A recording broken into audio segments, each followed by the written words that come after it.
Bees, and for the next hour we are joined by Miss Amy Lee for Scuzz Meets Evanescence. How's it going? Great, thanks for having me. So the way that we always open these shows is, who were the first people that made you want to be in a band? I'm especially interested in yours because it's usually we're used to hearing like the Metallicas and that kind of thing, right. But being a pianist, I'm intrigued. Well, you said band, and see that throws bands, me off. artists. The first artist that really truly inspired me actually was Mozart. Right. Saw that movie Amadeus when I was a little girl, and my mind just completely honed in on it. I was like, I want to be that. I want to do what he's doing. I want to write classical, dramatic music for people for the rest of my life.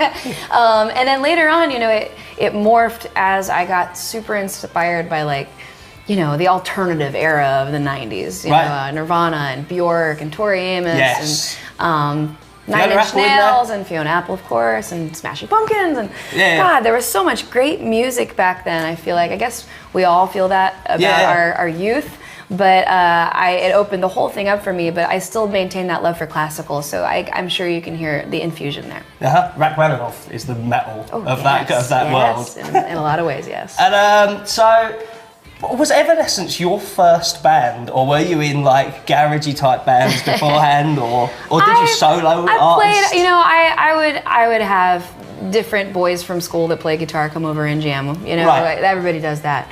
But nothing that really, you know, morphed into an actual band until Evanescence. We called it a lot of different things before we settled on our name, and played some gigs under different names, but it was Evanescence. Yeah, it really is. This is my first band. And the thing that fascinates me is that there was 8 years between the start of Evanescence and the rest of the world finding out about Evanescence. Oh, I guess I'm sure that's true. Like, was there much of a scene in did you base the band in Arkansas first? Well, we didn't have a choice because I was like in junior high. Right. Is that, so yeah, that's where we were based. You know, when you're kids just playing music, it's not like from the beginning it's like, we are Evanescence, we are a band, we are, I mean, you get to that point, but in the beginning it's just, you know, screwing off. You're just like playing music and getting passionate about songwriting. I remember just writing songs and you know, getting excited about that.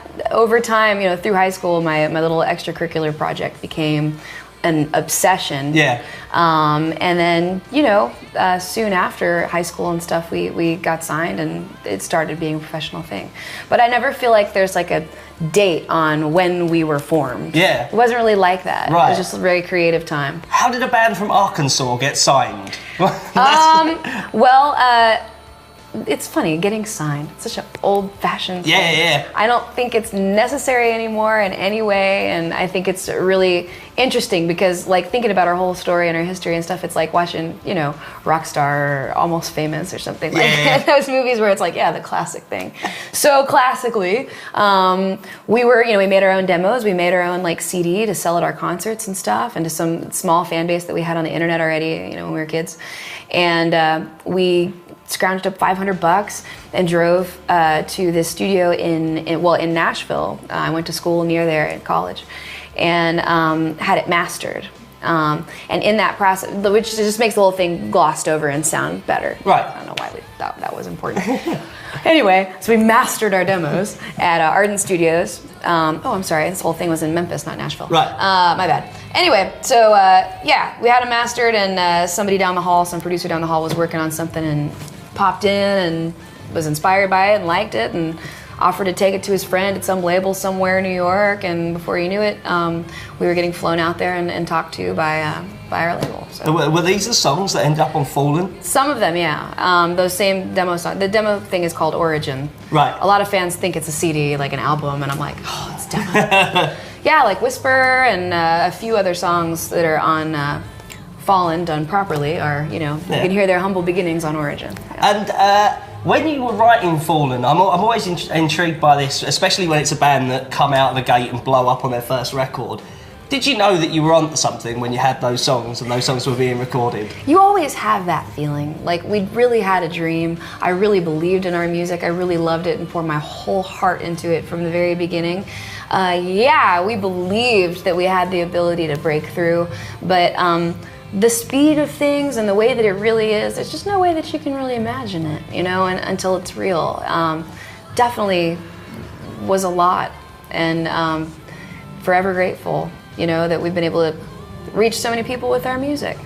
When things started to get big, was it an enjoyable experience? Because it was so quick. I remember I saved up and was following Metallica around Europe. Yeah. And you were on Rock am Ring. That's right. And it was like, when you originally booked, you were supposed to be on in the middle of the day on one of the smaller stages, and by the time you got there, you were on directly before Audio Slave. Yeah, like it was like, what was it like being inside the eye of the hurricane at that time? It's weird. You don't get a chance to absorb everything. Right. Like I don't think I really even got a chance to fully understand everything that was going on at the time because it was moving so fast. We were working so hard.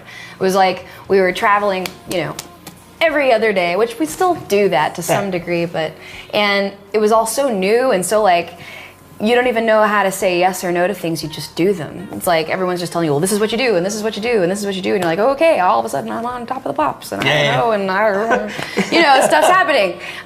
It was crazy. Was it an enjoyable time? Yeah, but it's funny. I guess people would only ever expect to hear yes. There was definitely some very hard things about it as well. Yeah. It's a lot of pressure. I can well imagine. Yeah. But, I mean, were there real pinch me moments during that time? Sure. Were there any things that really stood out where you were just like, oh, I can't believe that just happened in those early days? This is gonna make you laugh probably really hard. I don't know why, but just now when you said that, my mind was trying to flash to something that was like a moment where I was like, oh my God.